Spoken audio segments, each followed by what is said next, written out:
El 31 de mayo del año 2004 se promulgaba el Código Procesal Constitucional Peruano, el primero en toda Latinoamérica y que solo va a tener como antecedente el Código Procesal Constitucional de Tucumán, en Argentina, pero este último de alcance provincial. ¿Cuál era el gran propósito del Código Procesal Constitucional naciente y que va a tener una vacatio legis de 6 meses, por lo que recién entró en vigencia el 1 de diciembre del mismo año?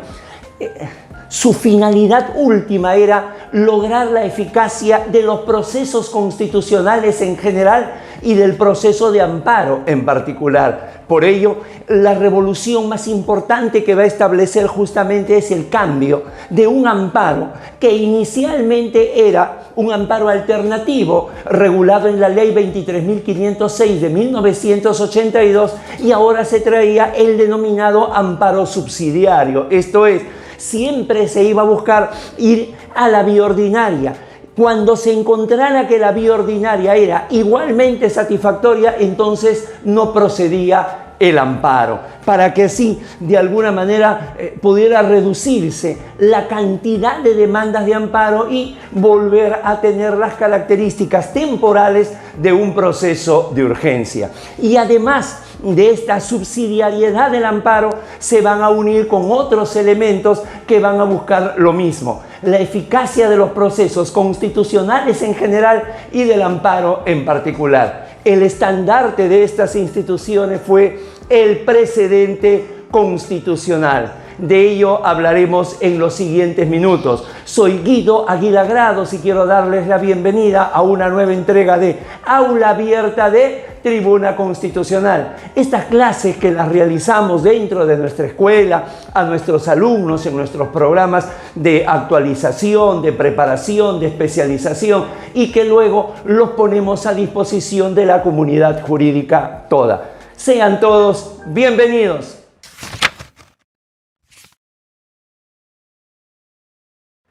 El precedente constitucional llega, como lo hemos señalado, de una manera abrupta, es decir, una institución que tradicionalmente había pertenecido al common law, que venía del derecho anglosajón, de pronto se va a instalar con una importancia que en un comienzo no se le reconoció, debido a que la regulación que traía el Código Procesal Constitucional era una regulación insuficiente. Estaba mencionado solo en el título preliminar, cuando lo ideal era dedicarle un capítulo, sobre todo por lo importante y por lo trascendente de la institución, para que se pudiera conocer mejor, para que se pudiera tener un mayor entendimiento. De tal forma que la mayoría de los conceptos que vamos a vertir en esta aula abierta van a ser de un origen jurisprudencial. Por ejemplo, el primero, la definición.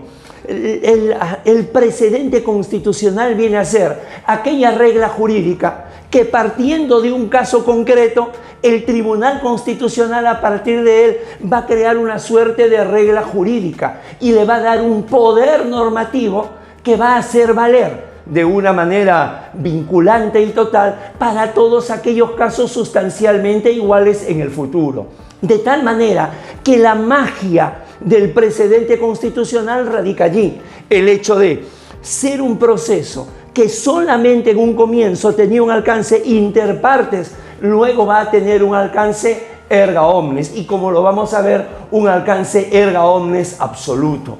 Repito, por la, digamos, precaria regulación en el título preliminar, en números romanos, del precedente constitucional en el Código, ha tenido un desarrollo jurisprudencial, pero un desarrollo paulatino, un desarrollo que ha ido increciendo, de tal manera que los primeros precedentes inclusive van a adolecer de algunas de las características que deben de tener todos ellos y que vamos a mencionar a continuación. Entonces, número 2, características de los precedentes constitucionales. La primera de ellas, tiene que ser expedido por el Tribunal Constitucional. Es decir, existen jueces constitucionales, existen salas constitucionales, pero el precedente es jurisprudencia y como hemos señalado en entregas anteriores, la jurisprudencia tiene que ser dada por las altas cortes, por los órganos de cierre y partiendo de un caso concreto. De tal forma que los 53 precedentes vinculantes que existen al día de hoy, todos han sido dados por el Tribunal Constitucional. Una segunda característica, tiene un alcance erga omnes absoluto. Esto significa que el alcance que va a tener el precedente constitucional es para todos los ciudadanos y para todos los poderes del Estado en todo el país. Esta viene a ser, si se quiere, la gran diferencia que tiene con el precedente judicial. El precedente que dicta la Corte Suprema de la República tiene un alcance erga omnes relativo. Esto es solamente para su especialidad. Si viene a ser un precedente laboral, solamente va a tener el alcance para el ámbito laboral. Si es en el caso de familia, lo mismo.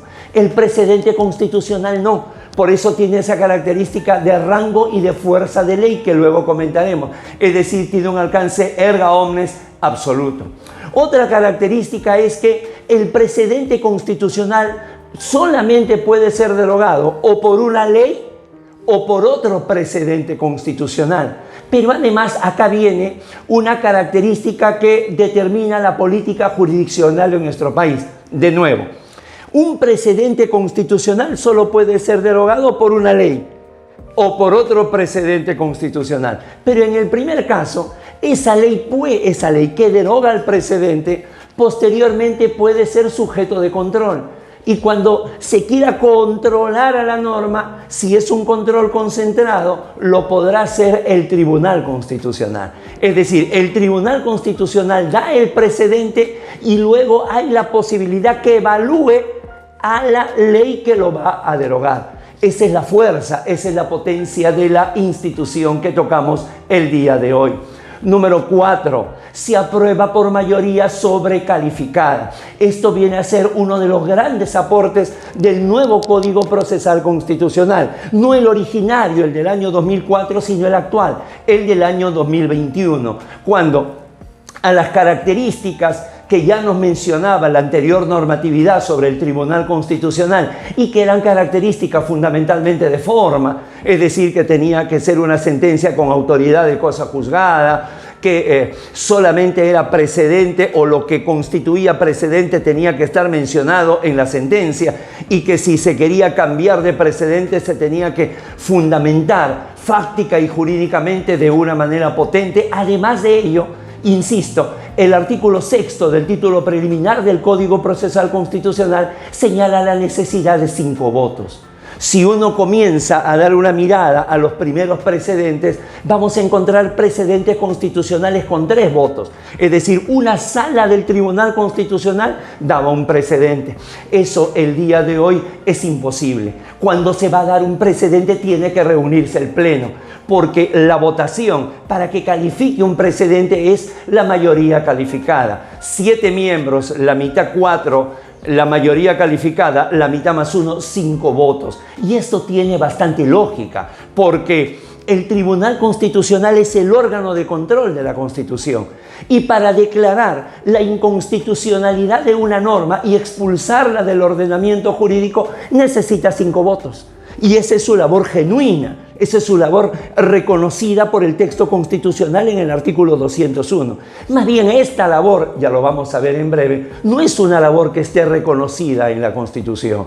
Entonces, si la labor encargada por el constituyente es expulsar la norma viciada de inconstitucionalidad y para eso se requiere 5 votos, cuando se va a establecer un precedente que es prácticamente una norma con rango y fuerza de ley, no pueden ser menos que 5 votos.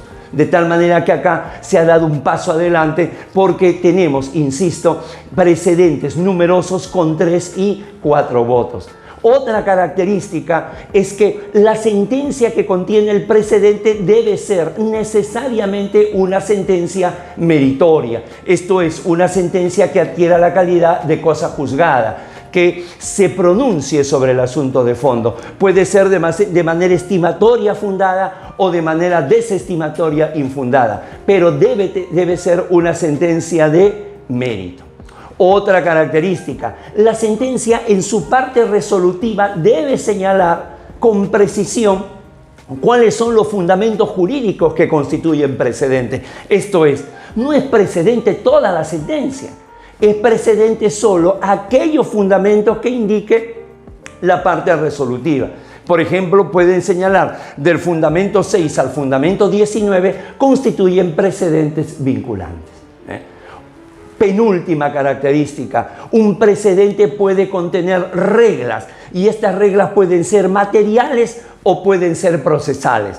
Pueden ser reglas de fondo en cómo se debe interpretar aquella norma o puede ser cómo es que se debe de ejecutar, es decir, cómo debe ser su procedimiento. Y claro, la última característica, justamente para la aplicación del precedente, tiene que ver necesariamente con que debe haber una relación, debe haber una similitud, debe haber una sintonía entre el caso y el precedente.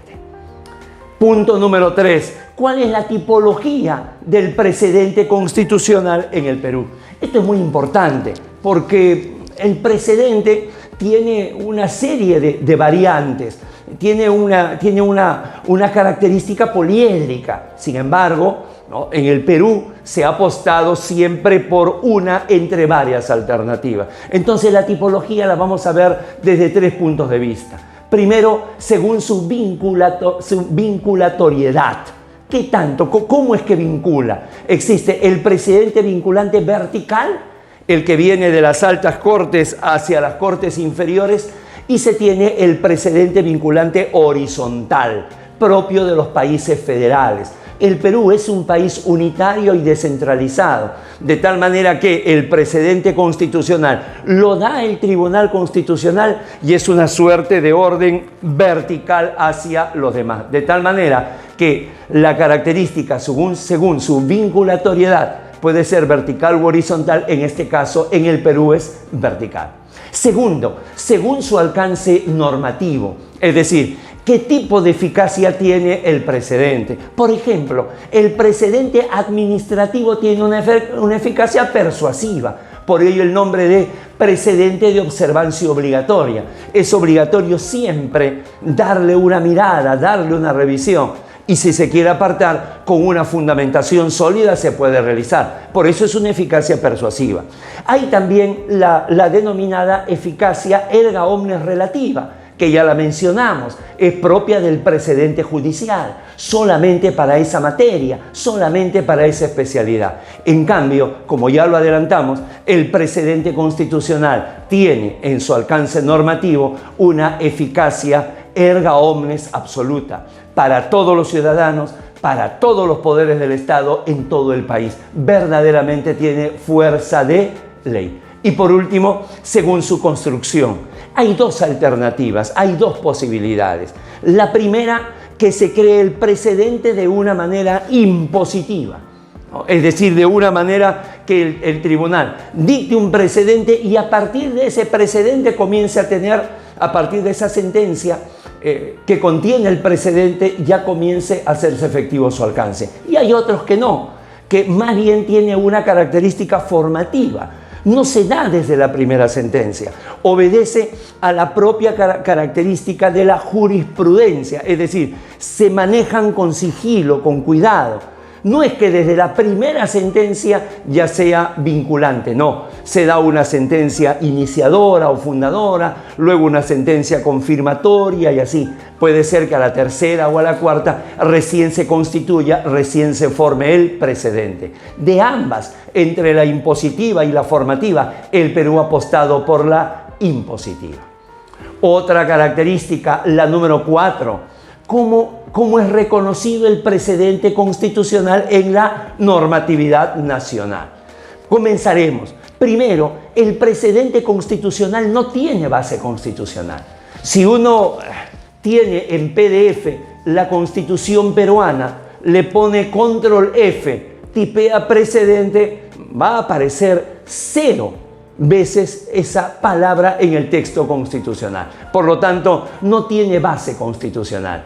Tiene base legal, como ya hemos señalado actualmente, el artículo 6º del título preliminar del Código Procesal Constitucional.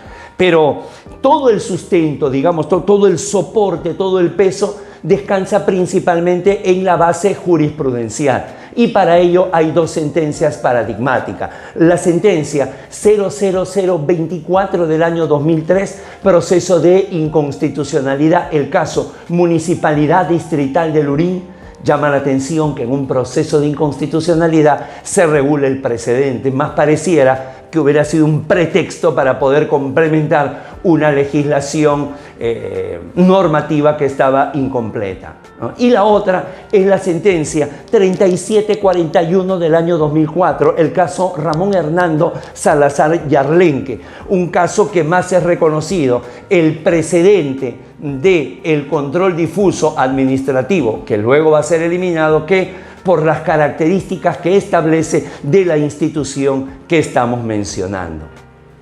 Número 5. ¿Cuál es la aplicación temporal del precedente constitucional? Lo primero, cuando se da un precedente y este ya existe, hay tres posibilidades que se dé. La primera, el denominado following, es decir, el seguimiento del precedente, que las demás sentencias la vayan confirmando, que las demás sentencias vayan justamente haciendo costra, que vayan haciendo una línea jurisprudencial uniforme, el following. En segundo lugar está el distinguishing, que viene a ser el apartamiento del precedente porque el caso no le corresponde.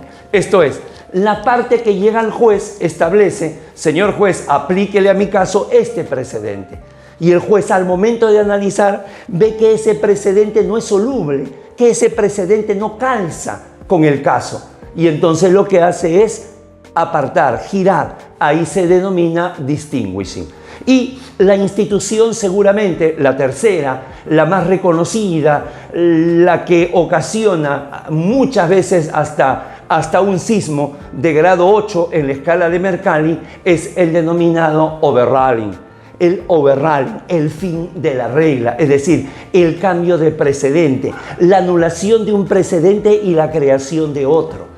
Tiene, insisto, por la importancia del precedente, por su relevancia, es como si se cambiara una ley importante. Y a partir de allí también hay tres posibilidades.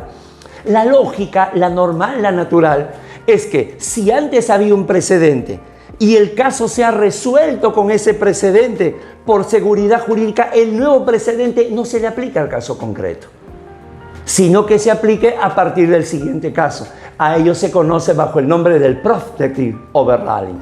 El prospective overruling significa que va a tener una aplicación a partir del siguiente caso en el futuro.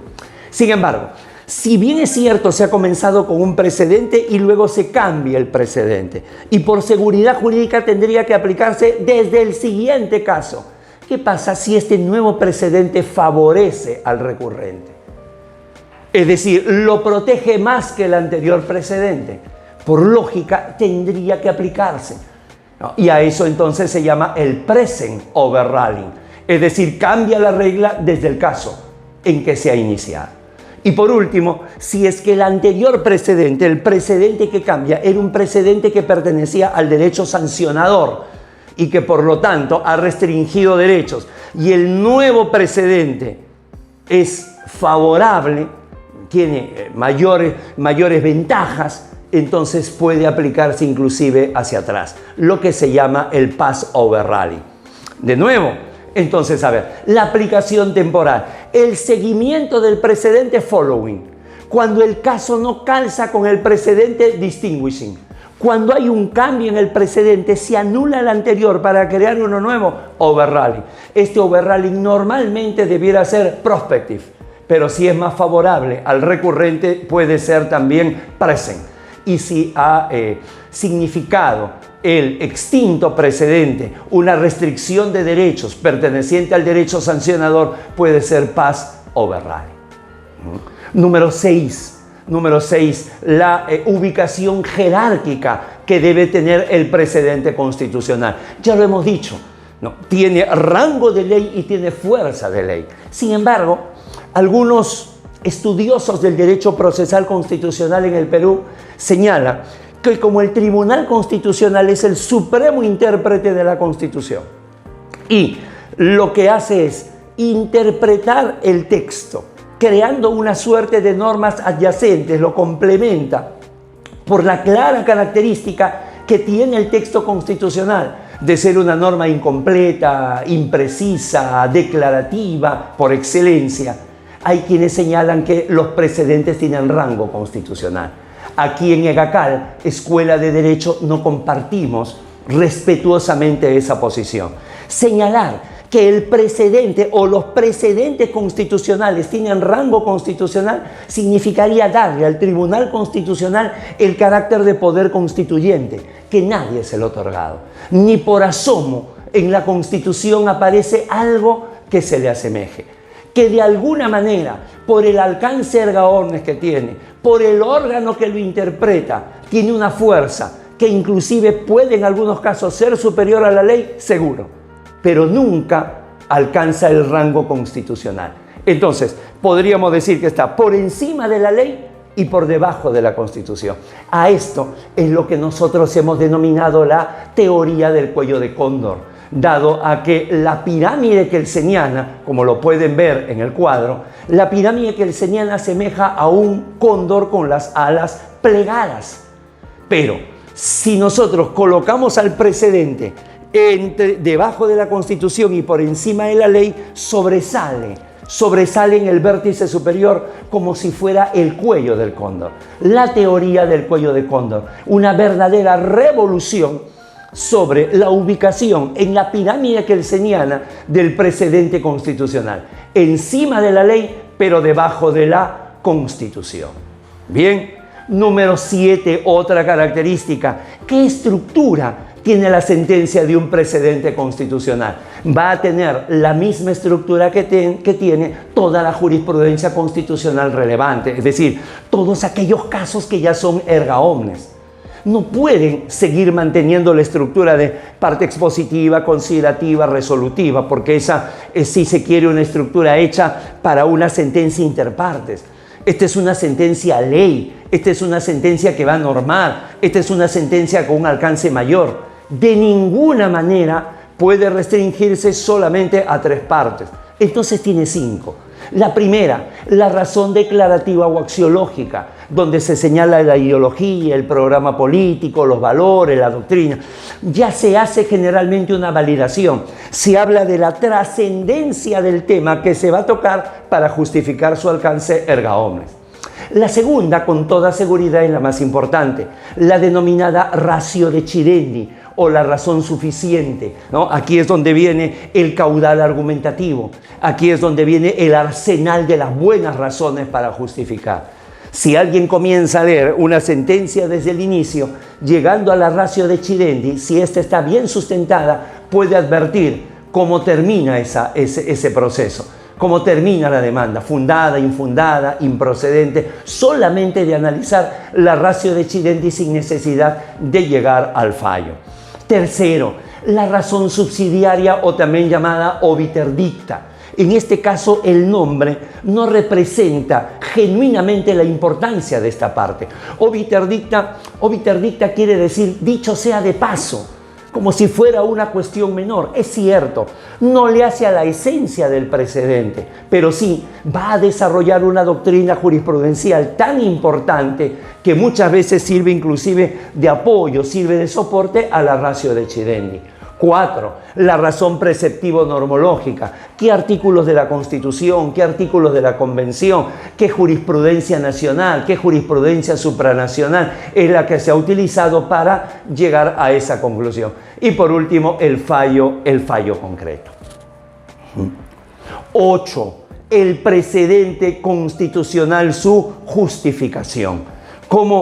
¿En qué caso se da el precedente? Y esto sí ha sido un acierto desde los primeros tiempos del Tribunal Constitucional. Es decir, no se ha dejado simplemente al parecer, a la corazonada. No, se ha establecido primero 5 y luego se aumentó uno más acerca de, en estos casos es que se debe establecer un precedente.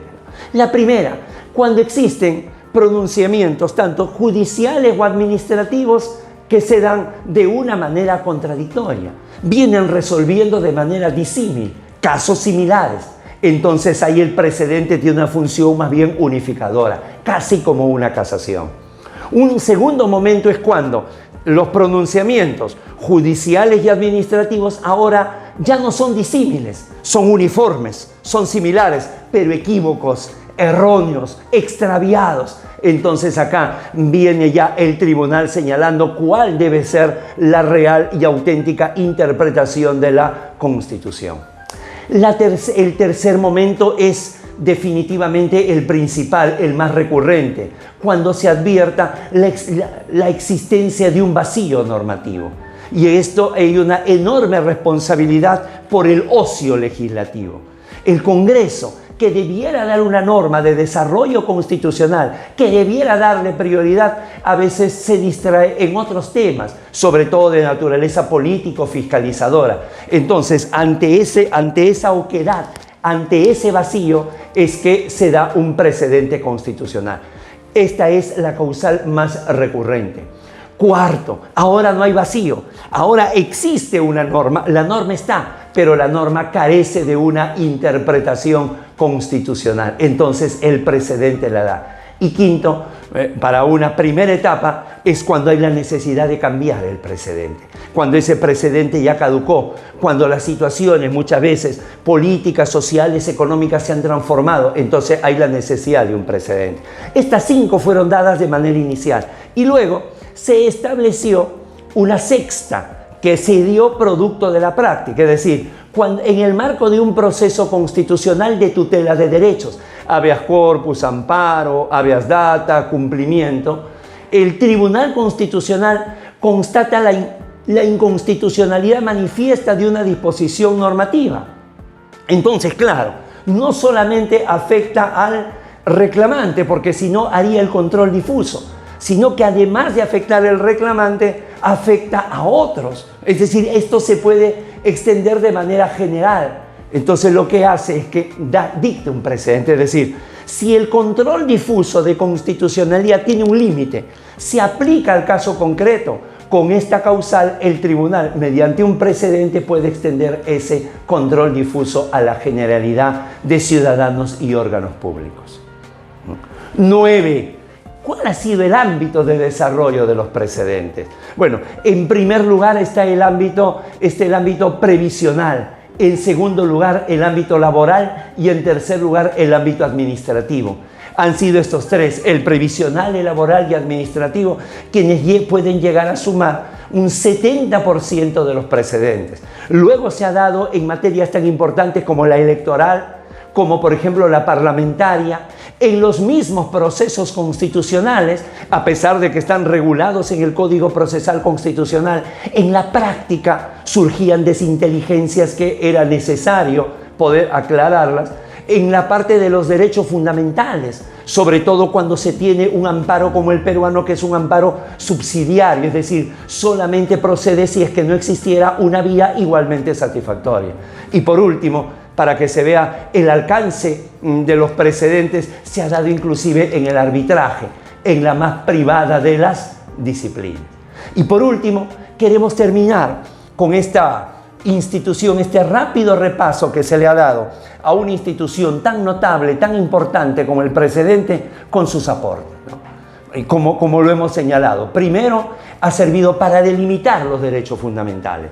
¿Cuál es el contenido esencial? ¿Cuál es el contenido no esencial? ¿Y cuál es el contenido adicional si es que lo tuvieron, ¿no?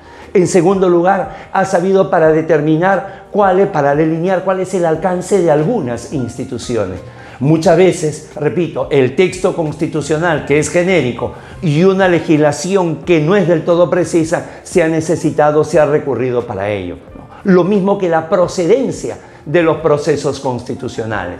Generalmente el ciudadano siente que la justicia ordinaria va a ser bastante dilatoria, va a ser bastante lenta, entonces recurre al amparo. Pero el amparo no es un proceso ordinario, entonces los filtros, las características para esa procedencia de procesos constitucionales también se ha dado. La misma configuración del precedente. Si el precedente ha logrado este desarrollo que tiene como institución, y gracias a los precedentes, Más de medio centenar de precedentes han sido prácticamente el mejor camino para poder entender mejor la institución. O la delimitación de competencias, ¿no? También ha sido importante ahí. Y por último, la interpretación en general de toda norma, pero con una perspectiva constitucional, lo que la doctrina llama una interpretación conforme a la Constitución. En resumen, el precedente constitucional es la institución más revolucionaria del derecho peruano en el siglo XXI. Esto es, para algunos resulta el nuevo sistema procesal penal importantísimo, pero eso forma parte de la constitucionalización del derecho. Para otros es el nuevo modelo procesal laboral también. Pero una verdadera revolución significa un giro copernicano, significa un cambio brusco. Y eso se ha dado en que un órgano jurisdiccional como el Tribunal Constitucional puede establecer a través de una sentencia que inicialmente es inter partes, convertirla en erga omnes y darle una fuerza erga omnes absoluta. Hasta ahora se discute y es materia de tesis si esto está autorizado o no por la Constitución. Definitivamente no. Definitivamente no. Lo que la Constitución le da es el órgano de control de la constitucionalidad. Es decir, le encarga tener la última palabra. Y muchas veces cuando se legisla se tiene la primera. Pero eso ya es otra historia que la vamos a desarrollar en las diferentes secciones de Tribuna Constitucional. Recuerde, esta es la metodología, la temática, el estilo de los cuadros que se trabajan todos los cursos, sean asesorías, actualización, preparación y especialización que brinda EGACAL, Escuela de Derecho. Han sido muy amables, muchísimas gracias, un fuerte abrazo.